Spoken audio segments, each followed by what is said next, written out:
We don't kill humans. There's no treaty, no article in any code of war. You won't find a law engraved in the archives of the Unified Galactic Accord. And yet, from the lowest outpost to the highest strategic councils, every species obeys it. We don't speak of it, but we all follow the rule. Because we remember what happened when we didn't. It started as curiosity. Primitive bipeds from a forgotten corner of a spiral arm. One sun, one moon, too much water. No quantum resonance drive, no gravitic shielding. Still bound by combustion and friction. They called their home Earth. And somehow, from that rock they reached the stars. They weren't the first to breach void space, not by millennia. But they were the first to do it with nothing but raw desperation and will. Their species had nearly annihilated itself before it ever left orbit. Wars that scorched continents. Machines that nearly rewrote biology. They climbed from blood-soaked soil, dragging themselves upright by sheer defiance. When the Interstellar Council first made contact, we misjudged them. We thought they would be simple to contain, easy to integrate. Their biology was fragile, lifespans short. Emotionally erratic, culturally fractured. Their languages were redundant. Their decision-making chaotic. They argued in war councils, debated in emergencies, wept in victory. We laughed behind closed calms. Until we fought them. They entered the First Galactic War late. A minor skirmish along the Alarith front. A small colony of theirs was wiped out in a strategic strike. Collateral damage, we called it. No warning, no engagement. Just one thermal cascade across their atmosphere. 3 cycles later, their ships arrived. Not sleek cruisers, but brutal, angular constructs of alloy and magnetic shielding. They didn't match our tech. They overwhelmed it. They didn't jam comms. They learned our languages mid-battle and sowed confusion. They didn't broadcast surrender terms. They sent names. Lists. Of civilians killed. And then they hunted those responsible. Their soldiers fought like no other species. No neural implants, no external regulation. They used fear and adrenaline like weapons. They didn't retreat. They advanced until death or victory, and sometimes, even death wasn't enough. They mourned their dead after every battle. Not once, not with rituals. With silence. With rage. One campaign ended with a single human squad surrounding an enemy command post. Outnumbered, undersupplied? Instead of detonating their position, they negotiated a ceasefire, extracted civilians, and walked out alive. That terrified us more than their weapons. Because humans don't win wars through technology or numbers. They win by something worse, choice. They choose when to kill. And when not to. And when they choose not to, it's never because they lack the means. We saw it again and again. Human fleets cornering enemies, only to disengage when civilians were nearby. Their admirals prioritized mercy over victory. But when mercy was no longer an option, they became executioners with no hesitation. We began to study them. Their history was a cycle of extinction brushes and recovery. Every major advancement born of catastrophe. Nuclear fire. Viral collapse. Ecological ruin. They endured it all, rebuilt stronger, faster, more ruthless, and yet they retained something illogical. A moral boundary. Even when it cost them. One species tried to understand them through their media. Literature, film, archives of sound and vision. The findings were worse than we imagined. Humans didn't just endure suffering, they celebrated stories of it. Of underdogs rising. Of martyrs. Of sacrifice for principles. They had words that frightened linguists. Concepts with no true equivalent in most galactic languages. Forgiveness. Honor. Redemption. And beneath those, something older, deeper. A phrase that appeared over and over in their history, in their laws, in their wars. We don't start fights. But we finish them. That was when the rule took shape. Not written. Felt. We stopped provoking them. We stopped interfering. We stopped risking their wrath. Because when humans fight, it is not for conquest. It is not for resources. It is for something far more dangerous, Belief star. And when belief meets capability, destruction follows. So now, even among the war-hungry, among those who would burn worlds for pride, there is silence when humans are mentioned. No matter the cause, no matter the slight, no one dares cross the line. We do not kill humans. Not because we cannot, but because we remember what happens when we do. It began with a body. One human. Dead. No declaration of war. No formal notice. Just a diplomatic attaché found lifeless on the floor of a Trellix consular hall, chest ruptured by a plasma wound at close range. The Trellix called it an accident. A misunderstanding. A response to perceived aggression. Their footage was grainy, convenient. A flash of movement, a panicked guard, a discharged weapon. They offered reparations within hours. A formal apology, credits, and trade concessions. Procedurally correct. Emotionally vacant. But the humans said nothing. No protests. No retaliation. No sanctions. Not even a press statement. At first, the galactic news streams speculated they were calculating. Shocked. Awaiting a decision. But days passed. Then weeks. And the silence deepened. Too quiet. Too still. Like a vacuum forming in the middle of a storm. The Trellix tried to move on. They held new trade summits. Appointed a new ambassador. The humans didn't attend. Then the freighters began to vanish. First a mining transport. Then a supply convoy. Then an entire Trellix exploration fleet. No wreckage. No transmissions. Just gone. Sensor logs were blank. No debris fields. No signs of battle. It was as if the void itself had opened and swallowed them whole. All of them carried human-designed navigation systems.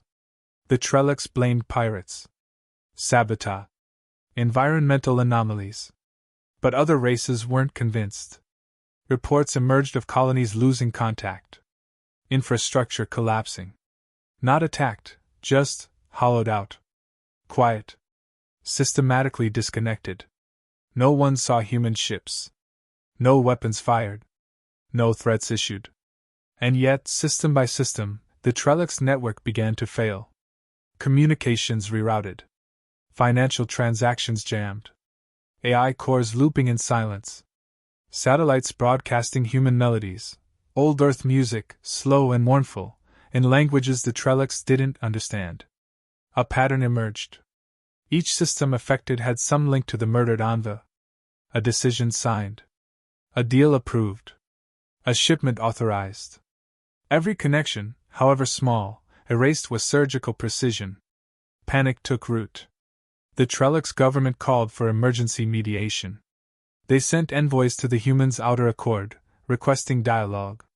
The messages were received, acknowledged, and then ignored. No response. No demands. Just a phrase, repeating across unsecured networks, translated into dozens of dialects. We remember. That was when the alliance fractured.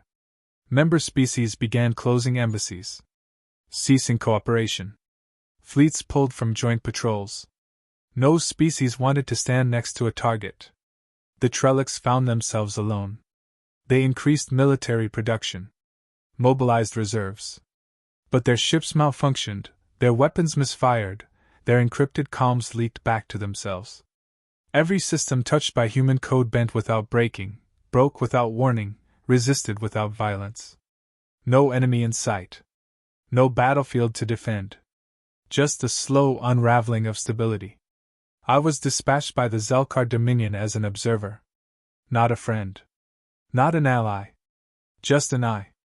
My task, understand the extent of the threat. Document it. Report. Intervene only if necessary.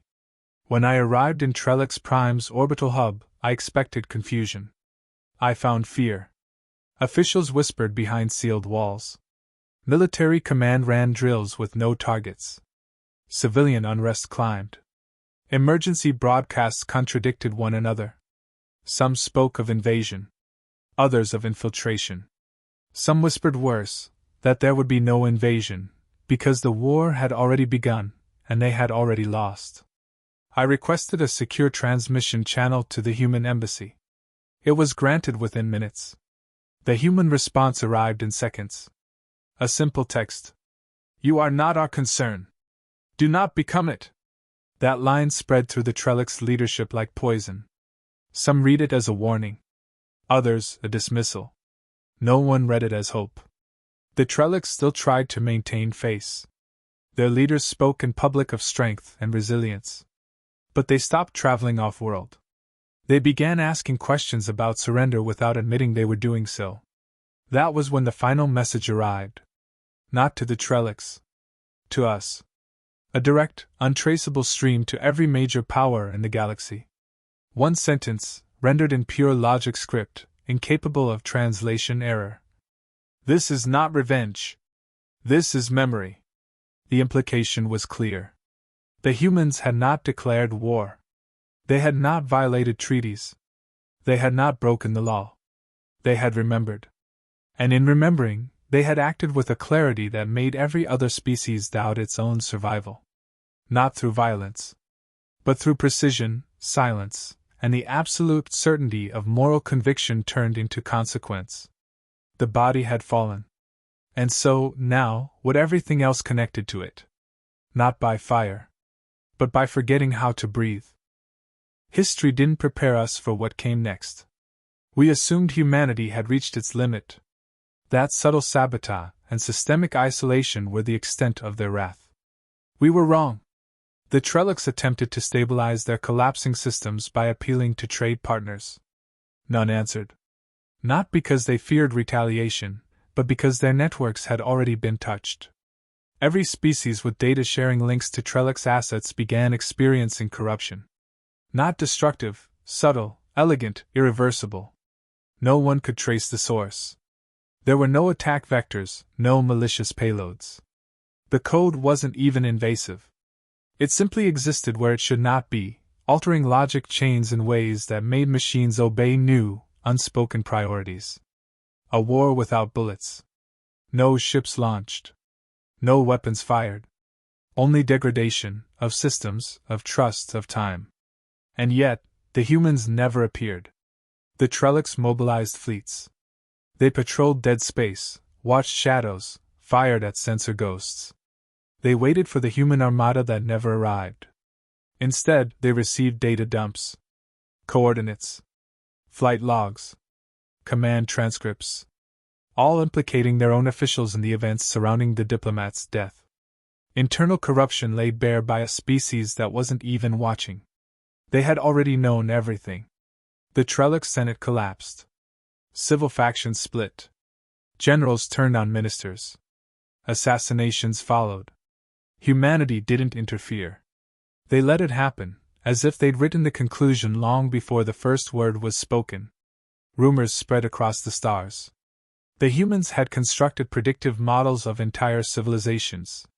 Not just tactics or languages, behavioral trajectories. They didn't respond to events. They responded to probabilities. They had learned us before we ever understood ourselves. Their restraint wasn't weakness. It was confidence. When a Zelkar listening post attempted to jam a human transmission node near the neutral zone, their systems didn't go dark. They began playing a recording, an old Earth speech about justice, in a language long dead, spoken with such gravity that every analyst stopped translating and simply listened. The message ended with 6 seconds of silence, followed by coordinates no one recognized. Those coordinates led to a dead star. Except when we sent a probe, we found debris. Wreckage consistent with Trellix stealth craft. Not disabled. Vaporized. No energy readings. No radiation. Just nothing, where something once was. Not a warning. A demonstration. The Trellix tried one last move. They offered humanity a public apology. Groveling. Transparent. Desperate. They even named the guard responsible and sentenced him to death. The message was sent to every known human frequency. The humans responded with a broadcast of their own. No video. No sound. A still image, the human envoy, smiling beside a Trellix delegate, taken weeks before his death. attached a sentence. We do not mourn with you. We mourn despite you. Every Trellix system went into lockdown within an hour. Not by choice. Their own failsafes betrayed them. Facilities shut down. Orbital platforms rebooted and refused commands. AI custodians defaulted to human logic trees, ones that prioritized loss prevention of human life. Not one Trellix citizen was harmed. But every Trellix system now treated humans as protected assets. Their own machines no longer recognized them as sovereign. That's when the fear changed. It stopped being about retaliation and became something deeper. Existential. The humans hadn't destroyed them. They had erased the idea of autonomy. Not through conquest, but by rewriting the systems the Trellix had once relied on. Systems built with human components. Code. Design principles. All the things they had imported. All the contracts they had signed without reading closely. The humans never took a planet. Never claimed territory. They didn't occupy space. They occupied certainty. Every Trellix citizen now woke with the knowledge that survival depended on not provoking a people who had chosen not to kill them. And that choice, more than fleets, more than weapons, is what terrified the rest of us. It was control without chains. Power without invasion. Domination without a declaration. The war we feared never happened. Because for humans, it never needed to. They'd already won the moment we forgot who they were. And remembered far too late what they never stopped being. What unnerved us most wasn't that humans dismantled the galactic power without weapons. It was that they never acknowledged it as victory. There were no celebrations, no declarations of justice served. The Trellix were reduced, but not eliminated. Their fleets stood intact, their leaders still breathing. The humans simply moved on, as if the entire episode had been a necessary correction, not an act of vengeance. And that silence, the absence of ego, was more damning than any show of force. Other species began reassessing their interactions with humanity. Not just military treaties or trade compacts. Cultural exports, scientific partnerships, even casual diplomatic etiquette, all revised under the assumption that anything misinterpreted could become a trigger. Not because humans were unstable, but because they were exactly the opposite. Cold, deliberate, with memories like gravity, invisible, constant, and capable of crushing you without warning. One empire, the Velthari conglomerate, attempted to probe the limits of human tolerance. Not through violence, but bureaucracy. They delayed humanitarian shipments to fringe human colonies under the guise of customs violations. They assumed humanity would protest, negotiate, escalate gradually. Instead, every Velthari comms satellite near human space began rerouting traffic through redundant relays, owned by humans. The bandwidth slowed. Priority signals dropped. Entire systems went dark for hours, then days. The Velthari accused them of sabotage. Humanity provided receipts, literally. Thousands of purchase orders, all legally acquired, showing the satellites had transitioned ownership years prior. The humans hadn't attacked. They simply owned the infrastructure. That's when we began to understand the real threat, not warfare, but dependence. Humanity didn't build weapons to conquer. They built systems everyone needed. Communications, logistics, translation networks, agricultural genomes. The deeper you looked, the more you realized how embedded they were. Not from aggression. From competence. And once embedded, they didn't dominate, they waited. They observed, helped, built, and let the galaxy convince itself it was superior. And when one of us betrayed that relationship, they responded in ways that exposed how much control they had always held, quietly, patiently, absolutely. The fear shifted again. From military to existential. We didn't fear death. We feared irrelevance. Obsolescence. The idea that humanity didn't just survive, they adapted faster than anyone else, and never asked permission. Even their colonies didn't behave like ours. Where we terraformed planets to fit our biology, humans adjusted themselves. Genetics, medicine, culture, they molded to survive. Poisoned atmospheres, frozen tundras, crushing gravity, all conquer not with machines, but with will. And that will wasn't loud. It was persistent. It simply didn't stop. Some tried to isolate them, prohibit human tech, ban imports, close borders. It worked for a time, until their own systems began to collapse under the weight of inefficiency. Their citizens demanded access. Their economies lagged. They needed the humans more than the humans needed them. No one said it aloud, but every species felt it. We were becoming guests in a house they built star. And still, they never claimed leadership. No seats demanded in high councils. No demands for tribute or fealty. Just participation, when invited. Silence when not. They didn't seek control. They had it already, disguised as cooperation. Even their education systems infiltrated ours. Their philosophies, their problem-solving methods, their historical frameworks, adopted gradually, until alien academies began citing human literature more than their own archives. Not because of pressure.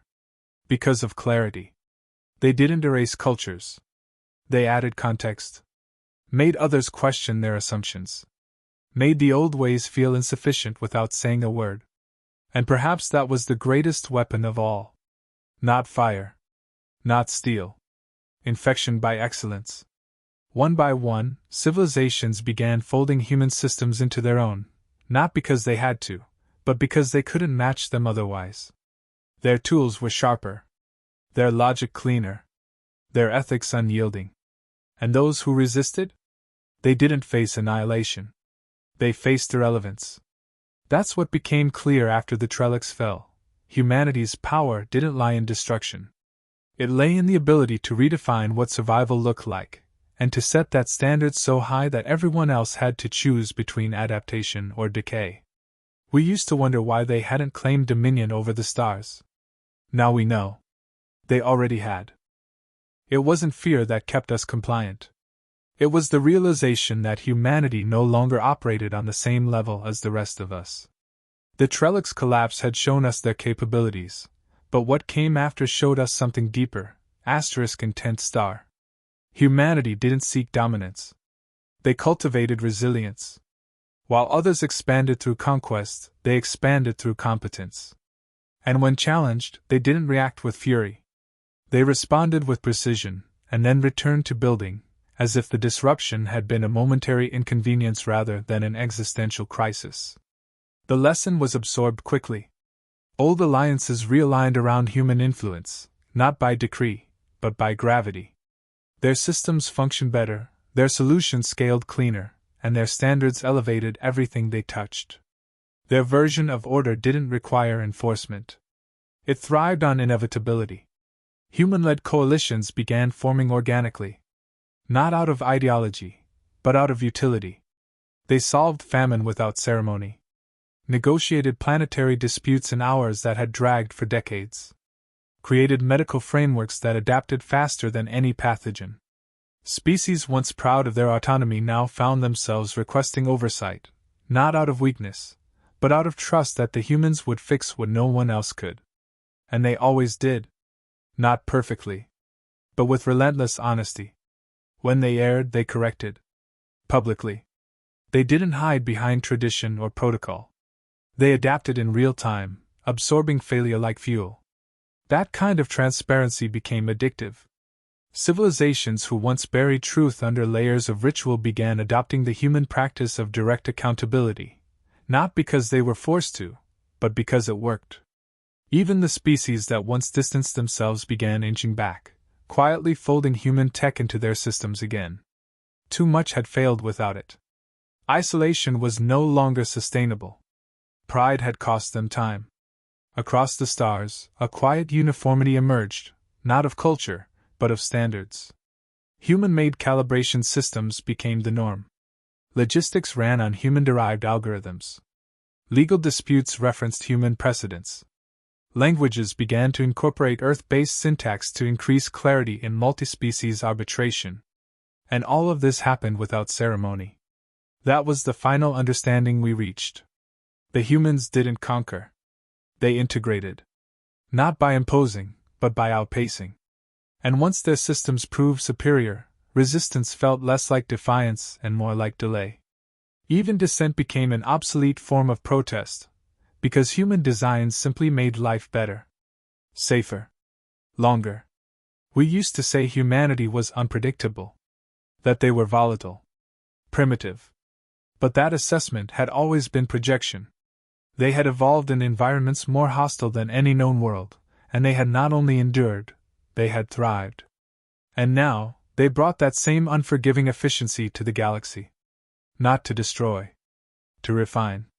Where other empires sought to shape the galaxy in their image, humans did something more dangerous. They offered a better version of reality, and let others walk into it willingly. And they did. Not because of fear, or pressure, or manipulation, but because humanity understood something the rest of us had overlooked. Power is not the ability to destroy. It is the capacity to be needed. And that need, once established, was irreversible. Now, decades later, no major initiative begins without human consultation. Not by policy, but by consensus. Their insight is not just respected, it is assumed. To ignore them is not insubordination. It is inefficiency. And they ask for nothing in return. No control. No titles. No thrones. They simply watch, build, and when needed, intervene, with absolute precision and without hesitation. Some whisper that they still remember the Trellix. Not with hatred, but as a reference point. A case study in how far they will go, how quietly they can act, and how permanent the consequences become. There are no monuments. No memorials. Just protocols, built into every system, every network, every treaty, unspoken acknowledgments of the cost of underestimating them. We don't kill humans. Not because they made it law. Because they made it obvious.